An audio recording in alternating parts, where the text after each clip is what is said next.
হয়েছে? হ্যাঁ, এবার আসসালামু আলাইকুম। প্রিয় শিক্ষার্থীরা, তোমরা কেমন আছো? আল্লাহর রহমতে তোমরা ভালো আছো এবং তোমাদের দয়ায় আমিও ভালো আছি। প্রগতি বিদ্যানিকেতন মাধ্যমিক বিদ্যালয়ের অনলাইন প্ল্যাটফর্ম থেকে তোমাদের জানাচ্ছি শুভেচ্ছা।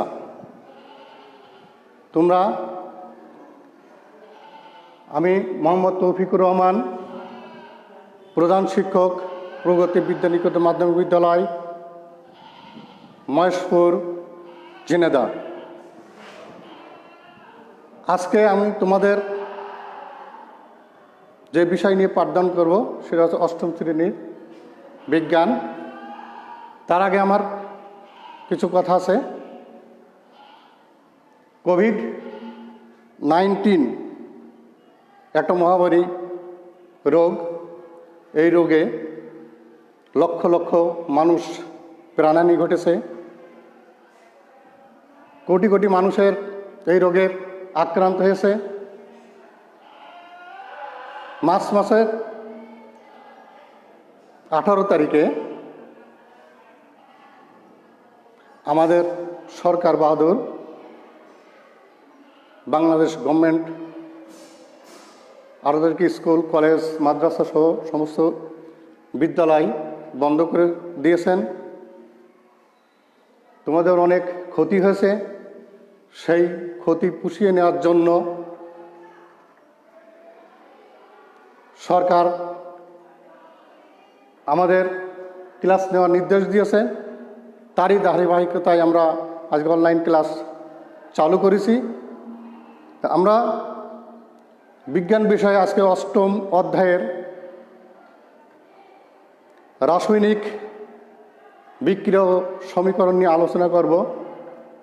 তার আগেই আমি কিছু ভূমিকা বলতে চাই। পৃথিবীতে প্রতিনিয়ত অনেক পরিবর্তন ঘটছে। সূর্যের তাপে নদ নদী, খাল বিল, সাগর পানি বাষ্প হচ্ছে। এই বাষ্প পানি জমা হচ্ছে, আবার সেই জমাকৃত মেঘ থেকে আসছে আবার বৃষ্টি। নদীতে জোয়ার ভাটা হচ্ছে, রাতের পরে আসছে সকাল, দিনের শেষে আবার রাত। বীজ থেকে গাছ, গাছ থেকে পাতা, ফুল, ফল, ফলের ভিতর থাকছে বীজ, সেই বীজ থেকে আবার নতুন গাছ। দুধ থেকে তৈরি হচ্ছে ঘি, মাখন, ছানা। সেই ছানা থেকে তৈরি হচ্ছে নানা রকমের মিষ্টি, মিঠাই। তো প্রতিনিয়ত পরিবর্তন ঘটতেই চলেছে। আমাদের পরিবর্তন দুই ধরনের হতে পারে, একটা হচ্ছে ভৌত আর একটা রাসায়নিক পরিবর্তন। এই ভৌত পরিবর্তন ও রাসায়নিক পরিবর্তনের নিয়ে আমরা এখানে আলোচনা না করে আমরা শুধু রাসায়নিক পরিবর্তন নিয়ে আলোচনা করব। তোমাদের বইতে রাসায়নিক পরিবর্তন নিয়ে, আর এই রাসায়নিক পরিবর্তন থেকেই আসছে রাসায়নিক বিক্রিয়া। প্রিয় শিক্ষার্থী, তোমাদের রাসায়নিক বিক্রিয়া কি সেই সম্পর্কে আমি একটু আলোচনা করব। রাসায়নিক বিক্রিয়া হচ্ছে যে প্রক্রিয়ায় এক বা একাধিক পদার্থ পরিবর্তিত হয়ে সম্পূর্ণ নতুন এক বা একাধিক পদার্থে পরিণত হয়, সেই প্রক্রিয়াকে বলা হয় রাসায়নিক বিক্রিয়া। উদাহরণস্বরূপ ব্যাখ্যা করা যায়। তোমরা দেখো যে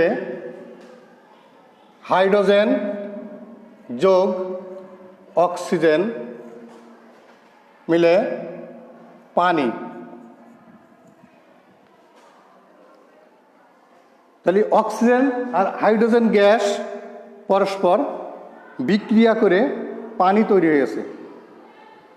তাহলে এখানে দুটো পদার্থ, একটা হচ্ছে হাইড্রোজেন আর একটা অক্সিজেন, এই দুটো সমন্বয় করে আমরা পানি তৈরি করেছি। প্রিয় শিক্ষার্থীরা, তোমরা বলতে পারবে হাইড্রোজেন ও অক্সিজেন গ্যাস যদি একটা ফ্লাক্সে বা বোতলে ভেতরে রেখে দেওয়া হয় তাহলে কি পানি তৈরি হবে? নিশ্চয়ই না। প্রিয় শিক্ষার্থীরা, হাজার হাজার বছর ধরে হাইড্রোজেন গ্যাস যদি বোতলের ভিতরে রাখা হয় কোনো পানি তৈরি হবে না। তাই রাসায়নিক বিক্রিয়া ঘটাতে হলে আমাদের কিছু নিয়ামকের প্রয়োজন। নিয়ামক হলো তাপ, চাপ, বিদ্যুৎ প্রবাহ। এখন আমি যদি এই হাইড্রোজেন গ্যাসের ভিতর দিয়ে আর অক্সিজেন গ্যাসের ভিতর বিদ্যুৎ চালনা করি তাহলে আমাদের পানি উৎপন্ন হবে। এখন বিক্রিয়া হওয়ার পূর্বে বিক্রিয়ক পদার্থ অর্থাৎ বিক্রিয়ায় যারা অংশগ্রহণ করে সেই সমস্ত পদার্থকে আমরা বলছি বিক্রিয়ক পদার্থ। অর্থাৎ এখানে হাইড্রোজেন আর অক্সিজেন বিক্রিয়ায় অংশগ্রহণ করেছে, সুতরাং এটা একটা বিক্রিয়ক পদার্থ। আর বিক্রিয়ার ফলে যা উৎপন্ন হবে সেটা আমরা বলছি উৎপন্ন পদার্থ। তাহলে বিক্রিয়া হওয়ার পূর্বে বিক্রিয়ক পদার্থ এবং বিক্রিয়া হওয়ার পর উৎপাদ পদার্থ ওদের সম্পূর্ণ ভিন্ন। এই জন্য আমরা এটা বলছি রাসায়নিক বিক্রিয়া। উদাহরণস্বরূপ আলোচনা করা যায় জিঙ্ক, হাইড্রোজেন সালফাইড অর্থাৎ সালফিউরিক অ্যাসিড গ্যাসের সাথে চালনা করলে জিঙ্ক সালফেট ও হাইড্রোজেন গ্যাস উৎপন্ন হয়। দেখো, বিক্রিয়া হওয়ার পূর্বে বিক্রিয়ক পদার্থ জিঙ্ক এবং সালফিউরিক অ্যাসিড পরস্পর বিক্রিয়া করে উৎপন্ন পদার্থ জিঙ্ক সালফেট ও হাইড্রোজেন গ্যাস উৎপন্ন হয়েছে। সুতরাং আমরা বলতে পারি এটা একটা রাসায়নিক বিক্রিয়া। রাসায়নিক বিক্রিয়া হওয়ার পূর্বে আমাদের রাসায়নিক সমীকরণ সম্পর্কে কিছুটা ধারণা থাকতে হবে। তো রাসায়নিক সমীকরণ কি সেই বিষয়ে তোমাদের জ্ঞান থাকতে হবে, জানতে হবে। রাসায়নিক বিক্রিয়া হলো কোনো রাসায়নিক বিক্রিয়ায় অংশগ্রহণকারী বিক্রিয়ক দ্রব্য ও উৎপন্ন দ্রব্যকে প্রতীক, সংকেত এবং কতগুলো চিহ্নের মাধ্যমে প্রকাশ করা হয়, তাকে বলা হয় রাসায়নিক সমীকরণ। সুতরাং এখানেও একটা আমরা বোর্ডের যে উদাহরণ দুটো দিয়েছি এটা একটা রাসায়নিক সমীকরণ। তাহলে রাসায়নিক সমীকরণ হতে হলে বিক্রিয়ক পদার্থ থাকতে হবে এবং তার কিছু চিহ্ন থাকতে হবে, সেটা হচ্ছে যোগ আর সমান সমান অথবা তীর চিহ্ন। এই বিক্রিয়ার ফলে উৎপন্ন হয়েছে উৎপাদ পদার্থ ডান পাশে যেগুলো উৎপন্ন হবে সেগুলো আমরা বলছি উৎপন্ন পদার্থ। প্রিয় শিক্ষার্থী, আমাদের রাসায়নিক বিক্রিয়া, অনেক ধরনের রাসায়নিক বিক্রিয়া আছে। আমরা এখানে তোমাদের বইতে মাত্র 4টে রাসায়নিক বিক্রিয়া সম্পর্কে আলোচনা করা হয়েছে। একটা হচ্ছে সংযোজন বিক্রিয়া, বিয়োজন বিক্রিয়া, প্রতিস্থাপন বিক্রিয়া আর দহন বিক্রিয়া। আজকে তোমাদের সামনে আমি দুটো বিক্রিয়া নিয়ে আলোচনা করব। একটা হচ্ছে সংযোজন বিক্রিয়া আর একটা হচ্ছে বিয়োজন বিক্রিয়া।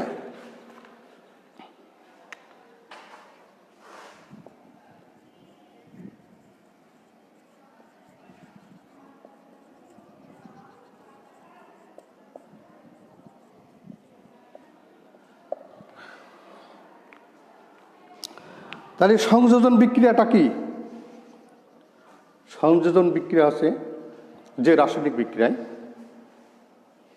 দুই বা ততোধিক পদার্থ, সে মৌলিক হতে পারে, যৌগিক হতে পারে, দুই বা ততোধিক মৌলিক বা যৌগিক পদার্থ পরস্পর যুক্ত হয়ে একটি মাত্র যৌগ উৎপন্ন করে, তাকে আমরা বলি সংযোজন বিক্রিয়া। উদাহরণস্বরূপ ম্যাগনেসিয়াম অক্সিজেনের সাথে বিক্রিয়া করে ম্যাগনেসিয়াম অক্সাইড উৎপন্ন করে। তাহলে বিক্রিয়া হওয়ার পূর্বে এখানে দুইটি মৌলিক পদার্থ আছে, একটা হচ্ছে ম্যাগনেসিয়াম আর একটা অক্সিজেন। এই পরস্পর বিক্রিয়া করে ম্যাগনেসিয়াম অক্সাইড উৎপন্ন হয়েছে। তাহলে এটা আমরা বলছি যে দুটি মৌলিক, দুই বা ততোধিক মৌলিক বা যৌগিক। এখন আসি যৌগিক পদার্থে। ক্যালসিয়াম অক্সাইড কার্বন ডাইঅক্সাইডের সাথে বিক্রিয়া করে ক্যালসিয়াম কার্বনেট উৎপন্ন হয়েছে। সোডিয়াম ক্লোরিনের সাথে বিক্রিয়া করে সোডিয়াম ক্লোরাইড উৎপন্ন হয়।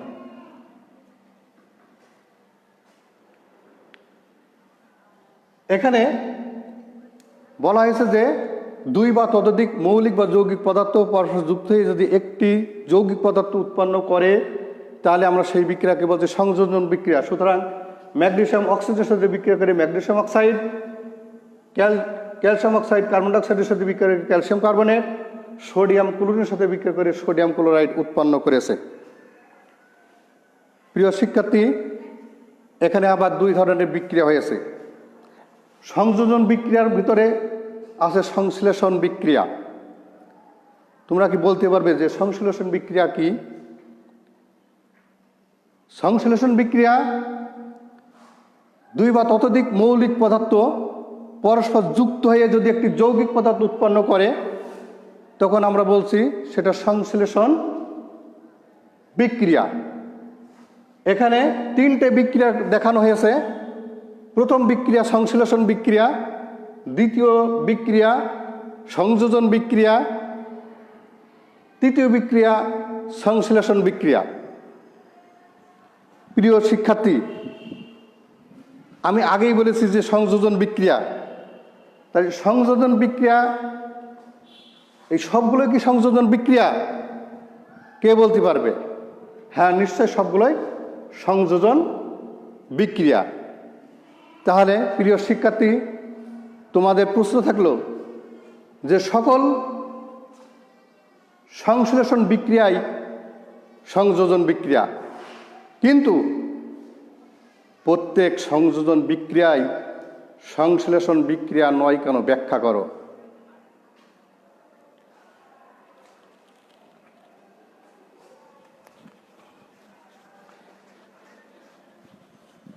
প্রিয় শিক্ষার্থী, এরপরে আসে আমরা বিযোজন বিক্রিয়া।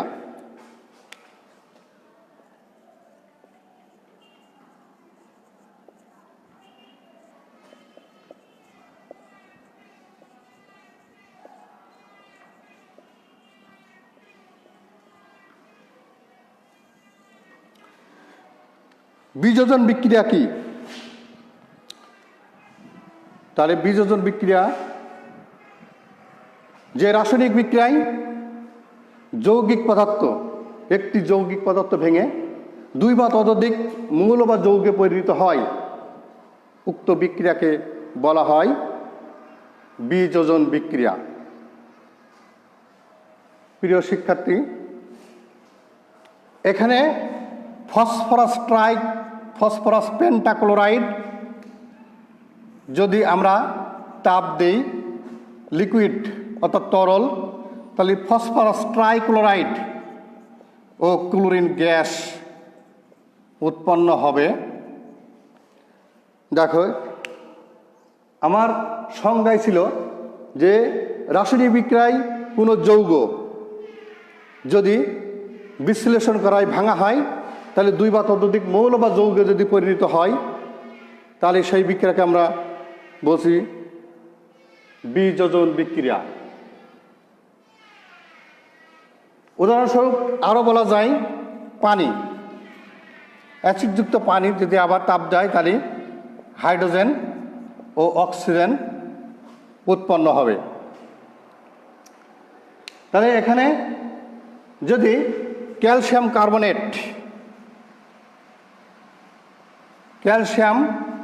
কার্বনেটকে যদি তাপ দেওয়া হয় তাহলে ক্যালসিয়াম অক্সাইড ও কার্বন ডাইঅক্সাইড গ্যাস উৎপন্ন হবে।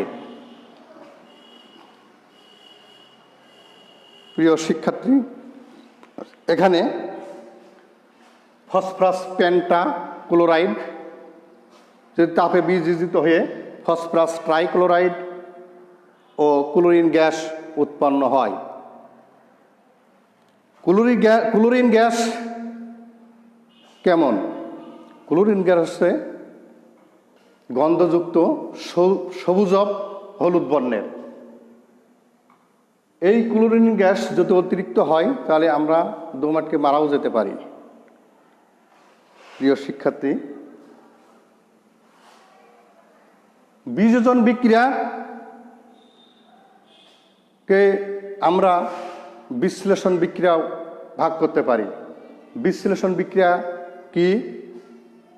যে বিক্রিয়ায় একটা যৌগ বিয়োজিত হয়ে বা ভেঙে দুই বা ততোধিক মৌলে পরিণত হয়, তখন আমরা তাকে বলছি বিশ্লেষণ বিক্রিয়া। তাহলে বিশ্লেষণ বিক্রিয়াটা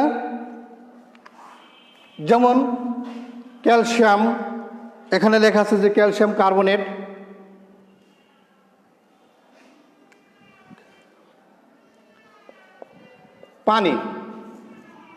পানি যদি ভাঙা হয় তাহলে হাইড্রোজেন অক্সিজেন উৎপন্ন হয়। তাহলে একটা যৌগ, এখানে একটা যৌগ ভেঙে হাইড্রোজেন আর অক্সিজেন উৎপন্ন হয়েছে, সুতরাং এটা এটা বিশ্লেষণ বিক্রিয়া। তাহলে বিশ্লেষণ বিক্রিয়া আছে যে যৌগ ভেঙে দুই বা ততোধিক মৌল উৎপন্ন হবে।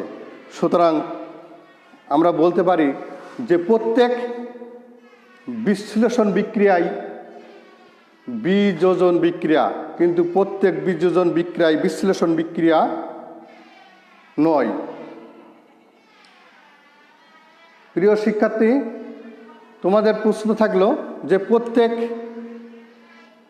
বিশ্লেষণ বিক্রিয়ায় বিযোজন বিক্রিয়া, কিন্তু প্রত্যেক বিযোজন বিক্রিয়ায় বিশ্লেষণ বিক্রিয়া নয় কেন? ব্যাখ্যা করো। এটা তোমরা খাতায় লিখে নাও। এর পরে আছে আমার দহন বিক্রিয়া। দহন কি? দহন আছে জ্বলা, পুড়ে যাওয়া, অর্থাৎ কোনো মৌলকে বা যৌগকে বায়ু অক্সিজেনের উপস্থিতিতে পুড়িয়ে তার উপাদান মৌলসমূহে অক্সাইডে পরিণত হওয়ার প্রক্রিয়াকে বলা হয় দহন বিক্রিয়া। তা কোনো বায়ু অক্সিজেন মৌল বা যৌগকে এখানে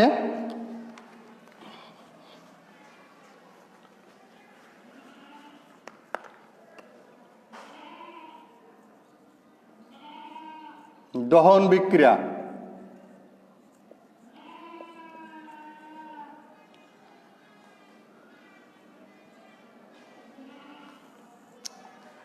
তাহলে কপার অক্সিজেনের সাথে যদি পোড়ানো হয় তাহলে কার্বন ডাইঅক্সাইড উৎপন্ন হয়। যদি মিথেন অক্সিজেনের সাথে বিক্রিয়াকরণ হয়, কার্বন ডাইঅক্সাইডও পানি উৎপন্ন হয়।